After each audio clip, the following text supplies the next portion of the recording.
في آخر تطورات قضية الفنان المغربي سعد المجرد، أفاد مصدر من باريس أن الفتاة الفرنسية لورا بريولا التي تتهم لمعلم بمحاولة اغتصابها وتعنيفها، وجدت نفسها في وضع لا تحسد عليه بعد حصول الفنان المغربي على السراح المؤقت. وأكد المصدر ذاته أن الفتاة الفرنسية قررت بعد حصول المجرد على السراح المؤقت البحث عن تسوية لإنهاء القضية، وذلك مخافة أن تصل هيئة الدفاع عن الفنان المغربي برئاسة الوحش موريتي إلى معطيات جديدة تورطها وتكشف تعاونها في مؤامرة مع أطراف أخرى لتدمير المسار الفني لسعد المجرد.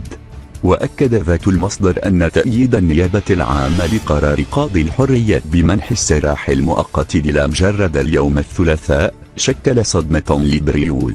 ما جعل هذه الأخيرة تقرر البحث بسرعة عن حل مستعجل لإنهاء القضية مع المجرد، وذلك من خلال الصلح والتنازل عن الشكاية. الطريقة التي بدأت تتحرك بها الفتاة الفرنسية لإنهاء هذه القضية المثيرة والتي كلفت المجرد غاليا من حريته وسمعته، بدأ يشتم منها رائحة المؤامرة التي سقطت فيها أكيد بمعية آخرين لإنهاء المسار الفني لسعد. بالتأكيد الأيام القادمة ستكون حافلة بالمفاجآت في هذه القضية التي ستسقط عددا من الرؤوس إن كانت فعلا مؤامرة.